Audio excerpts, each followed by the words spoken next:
तो राउथ Hurwitz criteria basically क्या है कि राउथ हार्विट्ज नाम के साइंटिस्ट ने अपनी रिसर्च के बेसिस पे या अपनी जो भी स्टडीज है उनके बेसिस पे एक कॉन्सेप्ट दिया, that is called Routh Hurwitz criteria. और तो स्टेबल और अनस्टेबल सिस्टम के बारे में ये बताता है। अब अपन बात करते हैं कि स्टेबल और अनस्टेबल सिस्टम बेसिकली होता क्या है और किस हिसाब से अपन करते हैं। ठीक है, तो स्टेबल सिस्टम क्या होता है, if all the roots of the characteristic equation. Characteristic equation क्या है, मैं ऑलरेडी बहुत पहले ही आपको ये चीजें बता चुका हूं कि कैरेक्टरिस्टिक इक्वेशन बेसिकली क्या होती है।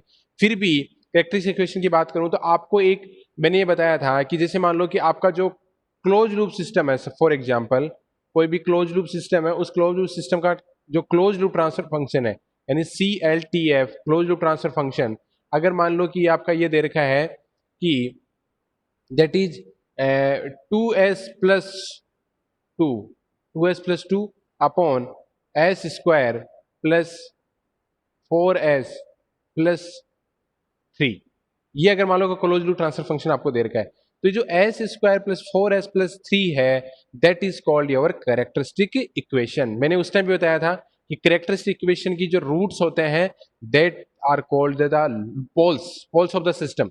पोल्स क्या है कि जो आपके अगर उनको जीरो करने पर सिस्टम का जो वैल्यू है वो क्या होती है आपकी इनफाइनाइट हो जाती है, तो वो कहलाते हैं आपके पोल। और अगर वैल्यू जीरो होती है तो उसको बोलते हैं अपन उसके जीरोज। और जो कैरेक्टरिस्टिक इक्वेशन है वो क्या होती है, किसी भी सिस्टम के करेक्टर को डिफाइन करती है कि वेदर कि उसके सिस्टम का करेक्टर कैसा होगा। मतलब सिस्टम का करेक्टर मतलब वेदर इट इज स्टेबल और अनस्टेबल या मार्जिनल स्टेबल। तो करेक्टर की इक्वेशन क्या है कि किसी भी डिनोमिनेटर जो पार्ट है या हर का जो पार्ट है that is called your characteristic equation. और जो कैरेक्टरिस्टिक इक्वेशन के जो रूट्स हैं उनको अपन बोलते हैं पोल्स। ओके, तो इसका मतलब क्या हुआ कि स्टेबल सिस्टम क्या होंगे कि स्टेबल सिस्टम में if all the roots of the characteristic equation lies on the right half of the S-plane, then the system is said to be stable system। ये थोड़ा गलत किया है इन्होंने, एक्चुअली थोड़ा सा मिस्टेक है। जस्ट 1 सेकेंड, देखो ये आपका है एस प्लेन, ठीक है, इसमें ये आपका एस प्लेन है, this is your sigma, this is your J omega. Okay, तो अगर सारे के सारे सिस्टम अगर इस पर्टिकुलर पोर्शन में प्रेजेंट है, मतलब क्या है लेफ्ट हैंड में प्रेजेंट है। अगर आप काम कर रहे हो तो आपके जो फ्रंट में होगा उसका लेफ्ट, फ्रंट में जो लेफ्ट होगा अगर सारे के सारे पोल है यहाँ पे एग्जिस्ट है देन इस system is called as the stable. यहाँ पे गलत किया गया है कि the right on the right half नहीं होता है, दिस इज योर लेफ्ट है, लेफ्ट हाफ। अगर लेफ्ट हाफ के अंदर प्रेजेंट है तो then it is called as the stable system. Okay, unstable system क्या होंगे, if all the roots of the system lies on the right half of the plane, this is wrong, left half नहीं, this is right half. Right half में अगर है then it is called as the system unstable. यानी अगर सारे के सारे पोल आपके राइट हैंड साइड के अंदर है, राइट हैंड साइड का मतलब क्या है, ये अगर आपका एस प्लेन है, सारे पोल इधर की तरफ में एग्जिस्ट कर रहे हैं, सारे के सारे पोल इधर अगर एग्जिस्ट कर रहे हैं then it is called as the unstable system. Okay, और मार्जिनल स्टेबल क्या होगा, मार्जिनल स्टेबल होगा if all the roots of the system lie on the imaginary axis. ये इमेजिनरी एक्सिस आपकी, because this is your real axis, horizontal axis या real axis, this is called your vertical axis और imaginary axis. अगर सारे के सारे पोल अगर यहां पे एग्जिस्ट करते हैं then it is called as the marginal stable system. जैसे फॉर एग्जाम्पल मैं एक एग्जाम्पल लेके चलता हूं, मेरे को थोड़ा सा स्पेस की नीड है, जस्ट 1 सेकेंड मैं लास्ट में ले लेता हूं। ओके, तो मैंने क्या किया कोई एक सिस्टम लिया, for example G of S लिया मैंने, this is a transfer function G of S equal to this is S plus 1 upon S plus 2। ध्यान से समझने की जरूरत है, मैं बता दूंगा अभी, है ना, एस प्लस 4। स्टेबल अनस्टेबल और मार्जिनल स्टेबल का मतलब क्या है। फॉर एग्जाम्पल ये मेरा ट्रांसफर फंक्शन है, तो यहां पे देखो ये क्या है मेरा जीरो बताएगा, these are the my poles. Denominator है वो क्या बताएगा आपके पोल्स, जो न्यूमरेटर होगा वो बताएगा जीरो। तो ये जीरो कब होगा, जब अगर एस की वैल्यू मैं -1 पुट कर दूं, एस की वैल्यू अगर -1 पुट कर दूं मतलब जीएस की वैल्यू कितनी हो जाएगी मेरी, जीरो। जीएस की वैल्यू जीरो मतलब ये एस इक्वल टू -1 क्या है, इसका एक जीरो है, जीरो है इसका। इसी तरीके से अगर मैं एस की वैल्यू -2 पुट कर देता हूं, तो एस की वैल्यू अगर -2 पुट करूंगा तो ये पार्ट कितना हो गया मेरा, जीरो। अगर ये जीरो हो जाएगा तो ये something upon zero that is equal to infinite. अगर कोई भी वैल्यू, किसी भी एस की कोई वैल्यू अगर सिस्टम को इनफाइनाइट बना रही है, मतलब वो वैल्यू क्या होगी आपकी, उसकी पोल होगी, ठीक है, पोल होगा।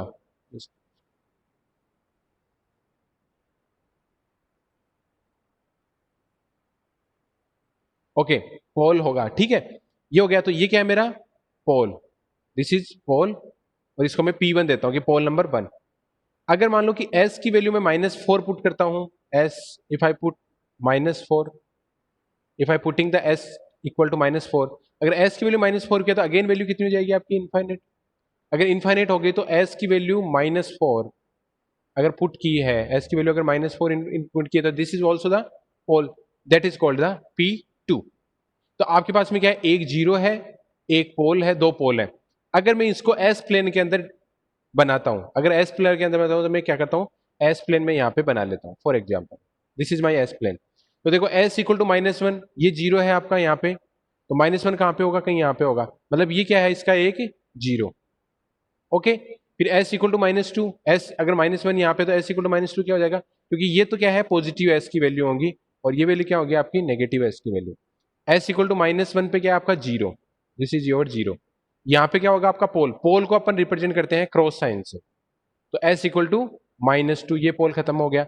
एस इक्वल टू -4, तो S equal to -3, S equal to -2 के आगे होगा, और एस इक्वल टू -4 आएगा, यानी ये जो वैल्यू एक्चुअली आ नहीं रहा होगा, दिख नहीं रहा होगा आपको, ये वैल्यू क्या आ जाएगी आपकी, यहाँ पे आ जाएगी। या मैं इसको थोड़ा सा और बनाऊँ, तो अब और डायरेक्शन में तो कि ये मेरा बेसिकली, ये मेरा एस प्लेन है, ये मेरा जीरो है, एक जीरो था जो कहां पे था, -1 पे। इसको बोलते हैं अपन pole zero representation in S plane. जो ये चीज मैं बता रहा हूं ग्राफिकली, इसको बोलते हैं अपन पोल जीरो प्लॉट भी बोल देते हैं, पोल जीरो प्लॉट, यानी पोल और जीरो की एस प्लेन के अंदर प्लॉटिंग है, that is called pole zero plotting. S equal to -2, S equal to -2, ये आपका पोल है, पोल को अपन क्रॉस साइन से रिप्रेजेंट करते हैं। और फिर क्या है, यहाँ पे 3 होगा, कहां पे 3 का अपना कोई पॉइंट है ही नहीं है, एस इक्वल टू -4, ये आपका क्या हो गया। तो देखो इसके अंदर अपन ओनली पोल्स की बात कर रहे हैं, किसकी बात कर रहे हैं अपन, क्योंकि बता रहे correct roots of the characteristic equation, roots of the characteristic equation क्या आपके बेसिकली पोल ही है। करेक्टरिस्टिक इक्वेशन के जो रूट्स हैं वही क्या है आपके पोल। तो अगर सारे के सारे पोल अगर लेफ्ट हैंड साइड के अंदर प्रेजेंट हैं, तो then it is called the stable system, क्योंकि इसमें देखो दो ही पोल थे अपने, दोनों के दोनों पोल के आपके लेफ्ट हैंड साइड में है, तो system is called as the stable system. ठीक है, अभी डेफिनेशन से मैं बता देता हूं मैं। देखो स्टेबल सिस्टम की डेफिनेशन क्या थी, if all the roots of the characteristic equation या पोल्स ऑफ द सिस्टम, देखो poles of the system and the correct roots of the characteristic equation दोनों सेम चीज है, क्योंकि करेक्टरिस्टिक इक्वेशन क्या है आपकी, जो हर का पोर्शन है उसके रूट्स, उसके मूल हैं, वही क्या है उसके पोल्स हैं। ठीक है, lies on the left half the plane, ये राइट गलत है, यहाँ पे लेफ्ट हाफ के अगर प्रेजेंट करते हैं तो then it is called the stable system. Unstable system क्या है, if all the roots of the system lies on the left half of the plane, right half the plane, then system is called as the.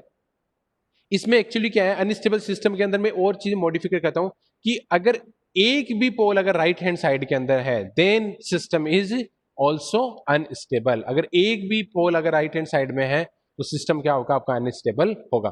देख लेते हैं इसका कैसे होगा।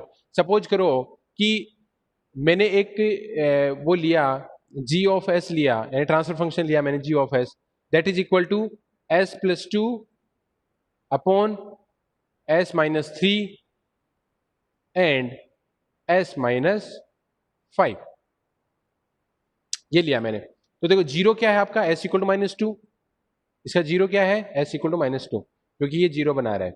अगर मैं s की वैल्यू 3 पुट करता हूं तो क्या हो जाएगा मेरा ये पोल P1, बिकॉज s की वैल्यू अगर 3 पुट कर दूंगा तो ये वैल्यू कितनी हो जाएगी आपकी जीरो, और एंटायर कितना हो जाएगा आपका इनफाइनाइट, जीएस की वैल्यू क्या हो जाएगी इनफाइनाइट। अगर s की वैल्यू -5 डालता हूं तो s की वैल्यू अगर 5 डाला, s की वैल्यू 5 डाली, तो भी क्या हो जाएगा सिस्टम की value infinite, then it is also infinite. इसका मतलब s इक्वल टू -2 क्या आपका zero, this is your pole, this is also pole. तो इसको अपन रिप्रेजेंट करते हैं इसके अंदर। ठीक है, तो रिप्रेजेंट किया तो देखते हैं क्या आता है। ये मेरा एस प्लेन, तो s इक्वल टू -2 था, s इक्वल टू -2 मतलब कुछ यहाँ पे होगा, ये क्या है आपका जीरो।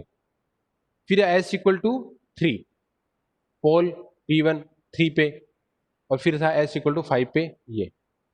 तो यहाँ पे देखो दो पोल हैं, दोनों के दोनों पोल क्या है आपके राइट हैंड साइड के अंदर है। तो this particular system that is given by GS equal to S+2 upon S-3 into S-5, ये सिस्टम क्या है आपका unstable, this is your unstable system. अब मान लो कि सपोज करो कि एक सिस्टम मैंने बनाया जिसके अंदर ओनली एक ही पोल मेरा, जैसे मैंने बताया K अपॉन, सपोज करो मैंने लिया S-2 and S+3 for example. तो यहाँ पे देखो पोल जीरो तो है ही नहीं है यहाँ पे, क्योंकि जीरो कोई बनाने वाला है नहीं है। K की वैल्यू तो अलग चीज है, K तो गेन है, वो उससे कोई S की वैल्यू होनी चाहिए। तो S=2 एक पोल है आपका एक तो, और एक है S=-3। These two are the different poles। अगर इसका अपन ग्राफिकली रिप्रेजेंट करते हैं तो S=2 कहाँ पे आएगा, यहाँ पे, और S=-3 कहाँ पे आएगा, यहाँ पे। This is your 2, this is your -3, approximately वाले में, हो सकता है थोड़ा सा पीछे आए इससे। यहाँ पे देखो क्या है, एक पोल तो आपका राइट हैंड साइड में, एक पोल आपका लेफ्ट हैंड साइड में। But this particular system is called also the unstable system, because at least one pole is lying in the right half of the S plane. ये S plane है, इसके right half में एक minimum एक पोल, अगर एक भी मिनिमम पोल अगर एग्जिस्ट कर रहा है राइट हैंड साइड में, then definitely the system will be the unstable. पर स्टेबिलिटी का मतलब क्या है, स्टेबल होने के लिए सारे के सारे पोल हैं वो लेफ्ट हैंड साइड के अंदर ही प्रेजेंट होने चाहिए। अगर एक भी राइट हैंड साइड में है तो देन अनस्टेबल, सारे के सारे लेफ्ट में है then it is called the stable system.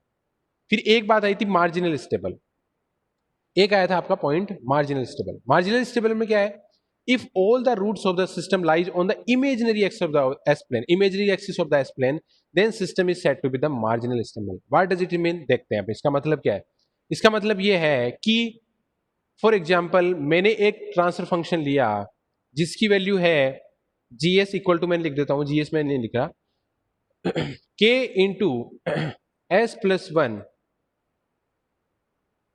Upon S²+4 for example, ये मेरा वैल्यू।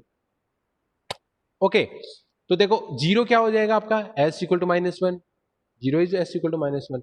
अगर मेरे को पोल निकालनी है तो मेरे को क्या, इसको क्या करना पड़ेगा, जीरो के इक्वल करना पड़ेगा पहले। तो S² + 4 = 0 किया मैंने, इसको जीरो किया तो S² की वैल्यू क्या आ गई आपकी, S² = -4। S की वैल्यू क्या आ जाएगी, S =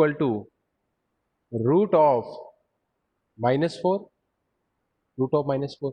अब आपको पता है कि आयोटा इंटू आयोटा, आयोटा मतलब आयोटा मतलब इमेजिनरी, या जे इंटू जे भी कर सकते हो आप, क्योंकि कंट्रोल सिस्टम में अपन जे काम में लेते हैं।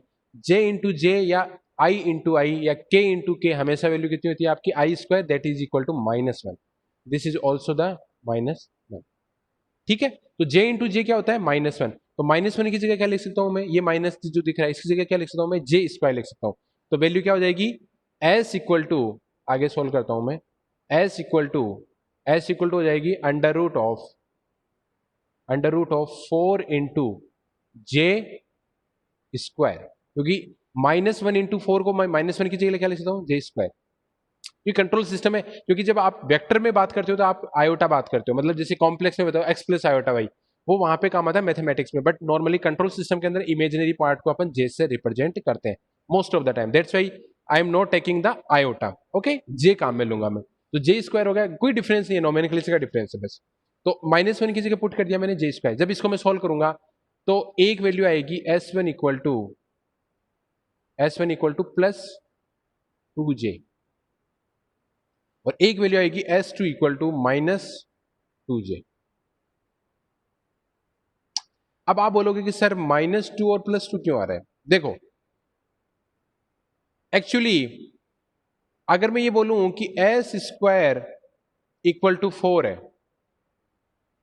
मैं ये बोलता हूं S² इक्वल टू 4 है, तो S की वैल्यू क्या क्या हो सकती है, S की वैल्यू +2 भी तो हो सकती है, क्योंकि +2 का स्क्वायर करोगे तो भी वैल्यू 4 ही आएगी, और S की वैल्यू अगर -2 पुट करोगे तो भी वैल्यू कितनी आएगी, 4 ही आएगी, क्योंकि S equal to +2² equal to 4, -2² equal to 4।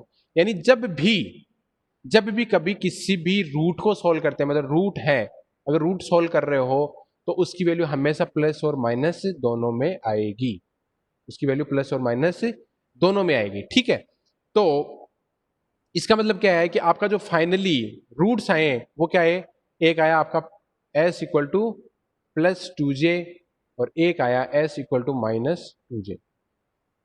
अब आप बोलोगे सर दो क्यों आए हैं? देखो एक्चुअली क्या था, डिनोमिनेटर ऊपर कुछ भी था, ये एस स्क्वायर प्लस 4 था, डेफिनेटली ये सेकंड ऑर्डर इक्वेशन है तो इसके रूट भी दो होंगे, तो एक रूट आया का 2j, एक आया माइनस 2j।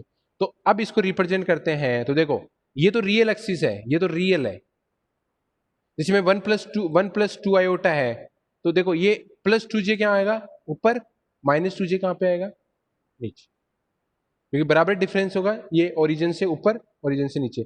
ये आपकी रियल एक्सिस आ गई, ये आपकी आ गई रियल एक्सिस। ओके, तो ये आ गया plus 2j and this is your minus 2j, ये हो गया। तो अगर आपके रूट्स करेक्टरिस्टिक इक्वेशन रूट्स या पोल्स अगर आपके इमेजिनरी एक्सिस पर रिप्रेजेंट हो रहे हैं, then system is called as the unstable, marginal stable. Marginal stable मतलब सिस्टम स्टेबल हो भी सकता है, अनस्टेबल भी हो सकता है। मार्जिनल का मतलब बाउंड्री के ऊपर है, जैसे आपके अगर 100 में से 36 मार्क्स आ रहे हैं तो वो क्या बाउंड्री है, मान लो थोड़ी सी मिस्टेक हो जाती है आप फेल हो जाते, थोड़े और अच्छे मार्क्स आ जाते तो आप 37 या 30 तो मतलब प्योर मार्क्स, पास तो क्या 36 पे प्योर हो, तो 36 क्या आपकी बाउंड्री लाइन है, ठीक है। उससे पीछे जाते तो फेल हो जाते, उससे आगे जाते तो और अच्छे मार्क्स होते हैं, फेल होने के चांसेस कम हो जाते हैं, ठीक है। तो marginal system, if all the roots of the system lies on the imaginary axis of the S plane, then system is said to be marginal stable. Okay, अब अपन बात करते हैं राउथ हार्विट्ज क्राइटेरिया की। राउथ हार्विट्ज क्या होता है? Routh Hurwitz criteria state that any system can be stable and only if all the roots of the first column have the same sign and it doesn't have the same sign. इसको मैं meaning समझाऊंगा बाद में, अभी समझ में नहीं आएगा आपके। तो इसके लिए अपन क्या करते हैं, सबसे पहले देखो राउथ हार्विट्ज क्राइटेरिया के लिए क्या है, इसको अपन बोलते हैं पॉलिनोमियल इक्वेशन। ये है आपकी पॉलिनोमियल इक्वेशन। पॉलिनोमियल इक्वेशन का मतलब क्या है कि जो आपका करेक्टरिस्टिक इक्वेशन है वो ही है, ये S to the power M cube में फॉर्मेट में। एस की वैल्यू तो कुछ भी हो सकती है, कोई जरूरत है एस स्क्वायर, S5 भी हो सकता है। फॉर एग्जाम्पल मेरे पास में एक कंट्रोल सिस्टम है जिसकी वैल्यू है k upon S5 plus 4s³ plus 4s4 plus 3s³ plus s² plus 4s plus 6। ये सपोज करो कि ये पूरी की पूरी आपकी करेक्टरिस्टिक इक्वेशन है। तो ये जो चीज है ये इसी को ही मैंने जनरलाइज फॉर्मूले में रिप्रेजेंट कर दिया है कि आपको हमेशा क्या लेनी पड़ेगी, करेक्टरिस्टिक इक्वेशन लेनी पड़ेगी। अगर आपके पास करेक्टरिस्टिक इक्वेशन, इसका एग्जांपल करके मैं बताऊंगा बेसिकली, तो उसमें अंदर क्या हो जाए कि all the coefficient of the equation should have the same sign. ये देखो ये जो कोफिशिएंट है ना a0 a1 a2 a3, ये सारे के सारे एक ही साइन के, मतलब राउथ हार्विट्ज क्राइटेरिया का जो लगाने का जो असेंशियल कंडीशंस हैं कि अगर ये चीजें होगी तो ही आपका, जैसे अगर यहाँ पे कॉलेज में अगर एडमिशन होना है तो कुछ मिनिमम क्राइटेरिया है, 10th होनी चाहिए आपकी, ITI होनी चाहिए, ठीक है, या फिर आपके मैथमेटिक्स में ये है जो भी आपका डिवीजन का है जो भी क्राइटेरिया है, या कल को आप मान लो किसी एग्जामिनेशन में बैठते हो तो वहां पे एक मिनिमम क्राइटेरिया है, भाई फर्स्ट डिवीजन ये होनी चाहिए, इसमें आपके मिनिमम इतने मार्क्स होने चाहिए, आपकी एज इतनी होनी चाहिए, तो ये वो एक क्राइटेरिया है। उसी तरीके से अगर राउथ हार्विट्ज क्राइटेरिया अगर आपको लगाना है तो भी क्या होना चाहिए आपके पास में मिनिमम कुछ कंडीशन है। तो पहली कंडीशन क्या है कि all the coefficient of the equation should have the same sign, मतलब a0 a1 a3 a4 a5 सब की जो वैल्यू है वो क्या होनी चाहिए आपकी सेम, मतलब उनका जो साइन है वो पॉजिटिव होना चाहिए, वेदर इट इज पॉजिटिव और नेगेटिव, पॉजिटिव भी हो सकते हैं नेगेटिव भी हो सकते हैं। दूसरा क्या है, there should not be no missing term, मतलब ऐसा नहीं होना चाहिए कि कोई टर्म मिसिंग हो, मतलब जैसे S5 S4 S6 S3 S2 S1 S0 सारी की सारी टर्म्स होनी चाहिए, ऐसा नहीं है S5 है S4 है S3 है ही नहीं है, तो राउथ हार्विट्ज क्राइटेरिया आपका नहीं लगेगा, ठीक है। तो देखो if all the coefficient have the same sign and there are no missing term, we have no guarantee that the system will be stable for this. अगर मान लो कि सारे के सारे टर्म्स प्रेजेंट है, ठीक है, सारे के सारे सेम साइन की हैं, फिर भी अपन देख के अपन सिस्टम को बता नहीं सकते कि वेदर सिस्टम इज स्टेबल और unstable. For that purpose Routh Hurwitz criteria हम यूज करते हैं। Routh Hurwitz criteria to check the stability of the system, ये आपका एक न्यूमेरिकल क्वेश्चन, ये आपका जो ऑब्जेक्टिव क्वेश्चन बन सकता है कि जो राउथ हार्विट्ज क्राइटेरिया है वो किसके लिए यूज में लिया जाता है, to check the stability of the system, ठीक है। तो अब देखते हैं कि क्या करते हैं अपन। इसके लिए अपन ने क्या किया कि ये मैंने क्या किया है, consider the following characteristic polynomial, ये मैंने कैरेक्टरिस्टिक इक्वेशन मैंने काम में, ठीक है। इसमें कॉफिशिएंट क्या है, ए नोट ए वन और अप टू ए एन। देखो ये ए नोट कॉफिशिएंट का मतलब एस की जो भी पावर है उसके मल्टीप्लीकेशन में जो भी फैक्टर है, ठीक है, वो मेरे कॉफिशिएंट हो जाएंगे। तो a zero a one a two a three a n है, all are the same sign. मैंने एज्यूम करके चला कि सारे के सारे सेम साइन के हैं और कोई भी जीरो नहीं है। तो अब मैं क्या करता हूं, अब राउथ हार्विट्ज, इसको बोलते हैं पर राउथ एरे। देखो राउथ हार्विट्ज क्राइटेरिया में जो मैं ये चीज बना रहा हूं, दिस पर्टिकुलर चीज, this particular thing, this particular thing, this particular thing is called as the Routh array. इसको बोलते हैं पर राउथ एरे। राउथ हार्विट्ज ने ये बोला, इसको बोलते हैं पर Routh array, A double R A Y, array, ठीक है, राउथ एरे। तो इसके लिए अपने क्या किया कि ये जो इक्वेशन थी इसके अंदर देखो ए नोट है, ए नोट को मैंने फर्स्ट रो में डाल दिया, दो रो दो, ये तरीका है, इसको याद रखने की जरूरत है तभी आप सॉल्व कर पाओगे। रो फर्स्ट के अंदर क्या किया, ए नोट है जो पहला कोफिशिएंट है, हाईएस्ट पावर का कोफिशिएंट, ये हाईएस्ट पावर है s to the power n, then s to the power n minus one, फिर s to the power n minus two, s to the power n minus four, s to the power n minus five, up to s to the power zero. तो s to the highest power का जो coefficient है उसको आपने put कर दिया। Then आपने क्या किया, उससे अगले वाला है उसको क्या कर दिया, स्किप कर दिया आपने, उसको क्या कर दिया आपने, स्किप कर दिया, या उसको मैं बोल सकता हूं उसको नीचे वाली रो के अंदर लिख दिया, ठीक है। फिर देखो फिर आगे क्या होगा इसके अंदर, इसके अंदर आगे होगा a two s to the power n minus two. ये ए टू कहां जाएगा, अगेन ऊपर आ जाएगा। देन क्या होगा आपका a three s to the power n minus three, तो ये कहां जाएगा आपका, यहां। फिर आएगा plus a four into s to the power n minus four, ये यहां पे आ जाएगा। प्लस क्या आएगा a five s to the power n minus five, ये आ जाएगा, और अप टू चलता रहेगा। यानी आपको क्या करना है, ऊपर वाली रो के अंदर स्टार्टिंग हाईएस्ट पावर, देन एक छोड़ना है, देन वैल्यू पुट करनी है, कॉफिशिएंट पुट करने हैं, देन एक छोड़ना है, देन करना है, फिर जो सेकंड टर्म है वो यहाँ पे थर्ड फोर्थ वाली फिफ्थ वाली, इस हिसाब से। अब ये तो हो गया, दो रो कंप्लीट हो गए। अब इसकी आगे की रो कैसे बनाते हैं, इसके लिए क्या करते हैं, देखो ये आ गया, from this two row we will form the third row. Third row के लिए क्या है, इसमें कुछ मॉडिफिकेशन बताऊंगा मैं, इसमें थोड़ा सा इन्होंने मिस्टेक की है, देखेंगे। देखो ये a naught a one a two a three a four और ए फाइव ये बन गए। अब आपको क्या करना है, ये वाली रो निकालनी है, थर्ड रो निकालनी है। थर्ड रो के लिए क्या करोगे आप, इसको इससे मल्टीप्लाई करोगे और इसको इससे मल्टीप्लाई करोगे, ठीक है, और डिवाइड करोगे इससे, ठीक है। तो मेरे को क्या करना है, इसको मैं कर देता हूं, तो b1 की वैल्यू निकालनी है, तो ये क्या हो जाएगा, इसको मैं कर देता हूं प्लस, फॉर एग्जाम्पल इसको मैंने प्लस कर दिया, तो ये भी मेरा क्या हो जाएगा, प्लस, माइनस से हो जाएगा। यानी इसने क्या उल्टा किया कि माइनस यहाँ पे बाहर साइन लिया। नॉर्मली अपन ऐसे नहीं करते, नॉर्मली अपन क्या करते हैं, a1 को a2 से मल्टीप्लाई करते हैं, a1 into a2 minus a note into a3, a3 divide by a1, ये a1 इससे मल्टीप्लाई करना है। तो इसकी जो भी वैल्यू आएगी वो सपोज करो b1 आ गई, यहां पे क्या हो जाएगा a1 a2 minus a note a3। ये माइनस साइन इन्होंने लिया, माइनस साइन आपको लेनी चाहिए, मैं प्लस लेके चल रहा हूं। तो पहले ये बेसिकली क्या कर रहा है, पहले ये इसको मल्टीप्लाई इससे कर रहा है, देन ये इससे कर रहा है। और मैं आपको क्या बता रहा हूं कि पहले आप इसको मल्टीप्लाई कर दोगे और फिर माइनस माइनस इसको कर दो, ठीक है। इसी तरीके से आपको b3 निकालना है, तो b3 के लिए क्या करना पड़ेगा, b3 के लिए आपको अगेन इसी से डिवाइड करना पड़ेगा, लेकिन b3 निकालने के लिए आपको मल्टीप्लाई किससे करना पड़ेगा, ए नोट और a1 तो ये ऐसे के ऐसे आ जाएंगी, a4 a5 आ जाएंगी। यहां पे क्या थे, ये चार थे पहले वाले में, जब b1 की वैल्यू निकालनी है, देखो ध्यान रखने की जरूरत है, जब b1 की वैल्यू निकालनी है तो आपको ये पहले चार पर कॉन्सेंट्रेट करना है, ये आपकी क्या बन जाएगी, एक डिटर्मिनेंट बन जाएगा। जब आपको b3 निकालना है तो b3 के लिए क्या करना पड़ेगा, ये तो यही रहेगा, अब कहां कौन सा जाएगा, ये आ जाएगा। तो आपने क्या किया, ए नोट ए वन, ये तो आ गया ए naught a one, A four A five, again division किससे होगा आपका, ए वन से होगा।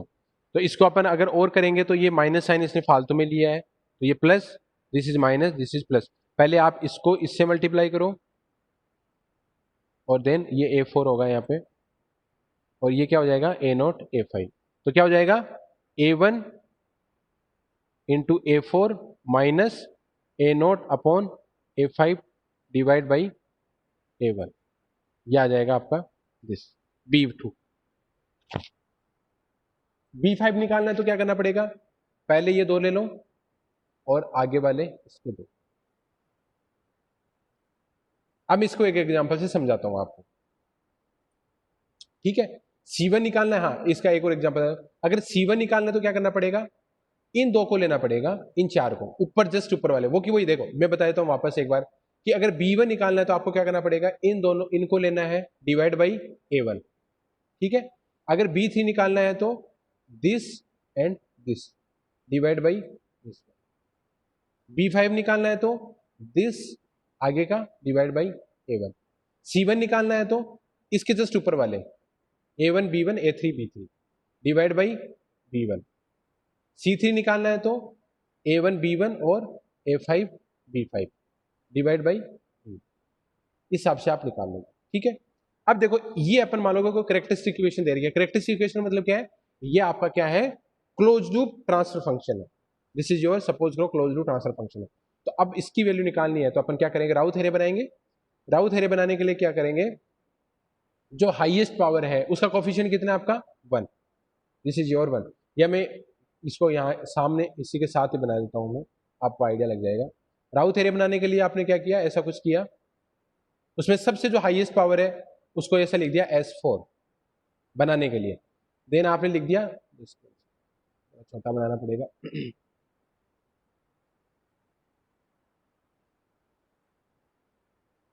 ये मैंने लिख दिया S4, हाईएस्ट पावर को लिख देना आप। ये हो गया मेरा S3, this is my S2, this is my S1 और लास्ट में S0। जितनी भी है सारी इस टाइम से लिख दो आप। अगर S5 का है तो S5 S4 S3 S2 S1, S7 है तो S7 S6 S5 S4 S3 S2 S1। यहाँ पे हाईएस्ट पावर 4 है तो इसे, तो सबसे पहले क्या करेंगे, हाईएस्ट पावर का कोफिशिएंट है उसको लिख देंगे यहाँ पे 1। इसको छोड़ना है या इसको छोड़ना है, मतलब नीचे लिखना है। फिर अगले वाला आगे 6, फिर क्या है 4, फिर क्या बच गया आपका 1। नेक्स्ट वाला कोई है ही नहीं है तो इसको आपने नेक्स्ट का कोई नहीं मतलब 0 मान लिया।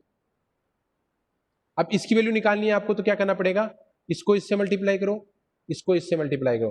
तो 6 इंटू 2 कितना हो गया 12, 12 minus 4, 6 into 2 minus 1 into 4 divide by 2, 2 से मल्टीप्लाई डिवाइड करूंगा तो कितना हो गया 12 माइनस 4, 12 माइनस 4 8, 8 डिवाइड बाई 2 कितना हो जाएगा आपका 4, 8 डिवाइड बाई 2 कितना हो गया 4।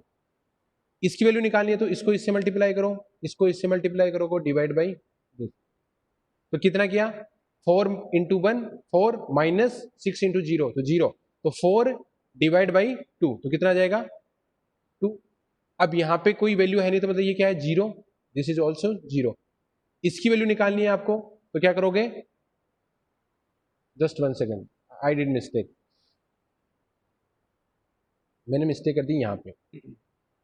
देखो जब इसकी वैल्यू कैलकुलेट करनी है तो ये नहीं आएगा यहाँ पे कैलकुलेट, तो आपको इसको इससे मल्टीप्लाई करना पड़ेगा 2 को, 2 into 1 in minus 1 into 0 divide by 2, तो 2 इंटू 1 कितना हो गया 2 माइनस 0 डिवाइड बाई 2 तो ये आ जाएगा आपकी वैल्यू 1, दिस इज योर 1। फिर ये 0 0 है तो इसको ये वैल्यू निकालनी है आपको, दिस वैल्यू, तो ये क्या निकालेगा 2 इंटू 0 0, 1 इंटू 0 0 0 0 डिवाइड बाई 2 0।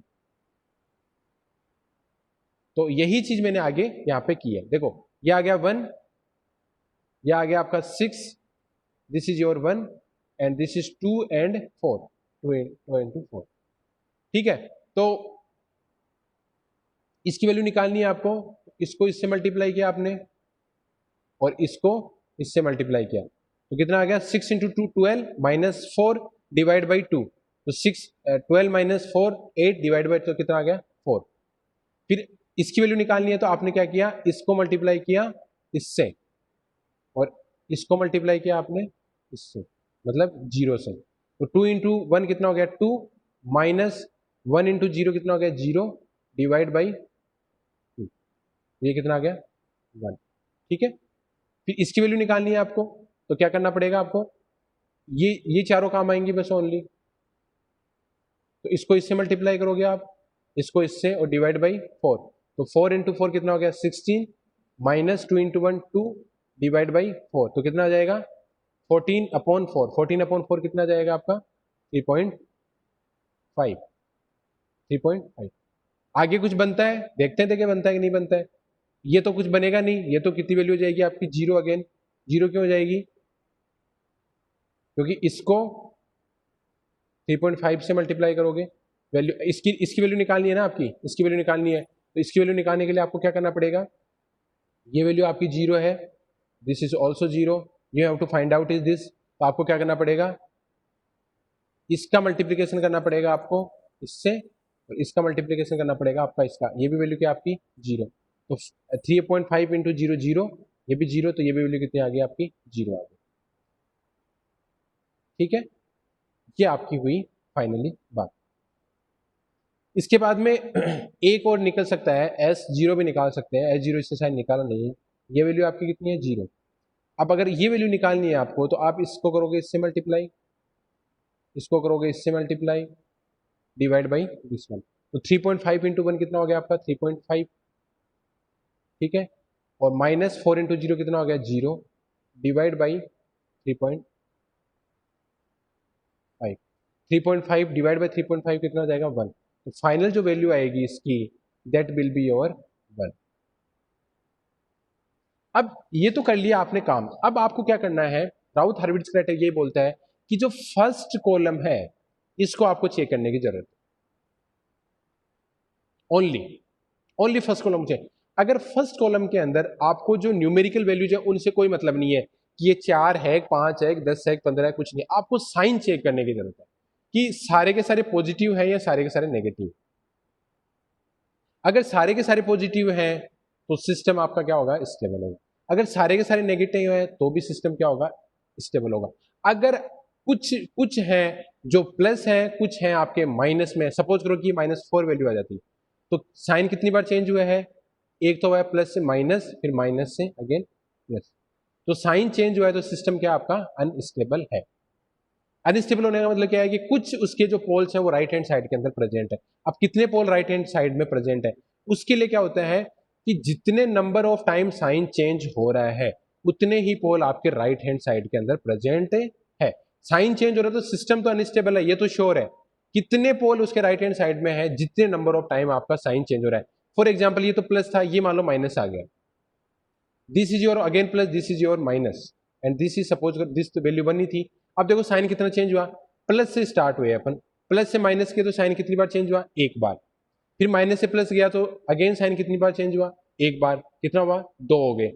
फिर ये हो गया आपका प्लस, फिर अगेन प्लस से माइनस हुआ तो कितना हो गया 3, फिर अगेन गया तो 4, मतलब 4 बार साइन चेंज हुआ है। इसका मतलब क्या है कि इसके जो 4 पोल्स हैं वो कहाँ पे आपके राइट हैंड साइड के अंदर प्रेजेंट है।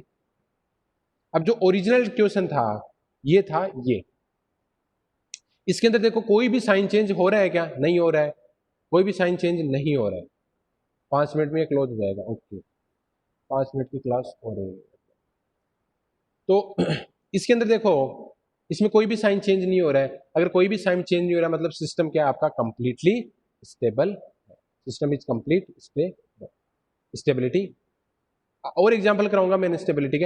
अब मैं राउथ हार्विट्ज क्राइटेरिया का जो आपका वो था स्टेटमेंट था उसके बारे में बात करता हूं, अब समझ में आ जाएगा कि Routh Hurwitz criteria state that any system can be stable if and only if all the roots of the first column have the same sign, and if it doesn't has the same sign or there it is a sign change, then the number of sign change। यानी ये बोलना चाह रहे हैं कि सारे के सारे जो कॉलम के अंदर जो पोल आपकी जो रूट्स हैं या कॉलम के अंदर जो क्वांटिटीज है उनकी वैल्यूज अगर सेम साइन है तो सिस्टम आपका स्टेबल होगा। और अगर स्टेबल नहीं है तो क्या होगा, if doesn't has the same sign, मतलब सारे के सारे सेम साइन नहीं है, और there is a sign change, अगर साइन चेंज है then the number of sign changes in the first column is equal to the number of roots of the characteristic equation in the right half of the S plane। वही चीज मैंने बोली है कि जितने number of time आपके sign change हो रहे हैं उतने ही नंबर ऑफ पोल्स आपके राइट हैंड साइड में है, और that is the equal of the number of roots with positive real part. यानी ये सिस्टम क्या होगा, अनस्टेबल है। और यहाँ पे ये बोल रहा है roots of the characteristic equation का मतलब क्या है, इनडायरेक्टली ही is talking about the poles of the entire system, जो सिस्टम के जो पोल है उनके बारे में बात कर रहे हैं। यानी जनरलाइज जो मैं अगर इसको कंक्लूजन में बताऊं तो राउथ हार्विट्ज क्राइटेरिया बेसिकली क्या होता है, किसी भी सिस्टम की स्टेबिलिटी को जानने के लिए यूज किया जाता है। उसके अंदर अपन राउथ एरे बनाते हैं, राउथ एरे बनाने के बाद जो फर्स्ट कॉलम है उसको हम चेक करते हैं फर्स्ट कॉलम के अंदर चेक करते हैं, उसके अंदर आपकी जो वैल्यूज हैं उनको देखने की कोई जरूरत नहीं है. You just need to focus on the sign of these quantities, कि whether all the signs, all the quantity has the same sign और दे आर चेंजिंग. अगर सारे के सारे एक ही साइन के हैं, वेदर इट इज पॉजिटिव और नेगेटिव, सारे के सारे अगर नेगेटिव है तो भी कोई दिक्कत नहीं है. अगर मान लो ये -1, -2, -4, -3.5 होता, कोई प्रॉब्लम नहीं, system is stable. But sign अगर चेंज हो रहा है कि there is a plus and minus, तो सिस्टम क्या होगा, डेफिनेटली पहला कमेंट होगा कि सिस्टम इज अनस्टेबल. अब ये बोला है कि सिस्टम अनस्टेबल है तो कितने पोल्स के राइट हैंड साइड में, क्योंकि मैंने बात बोली थी सिस्टम के अंदर स्टेबल, अनस्टेबल और मार्जिनल स्टेबल में बताया था कि अगर एक भी पोल आपका राइट हैंड साइड में है तो सिस्टम आपका क्या है, अनस्टेबल है. और यहाँ पे राउ थ्योरी क्या बोला कि सिस्टम अनस्टेबल है. सिस्टम अनस्टेबल है इसका मतलब क्या हुआ कि उसके कुछ पोल्स आपके राइट हैंड साइड के अंदर प्रेजेंट है.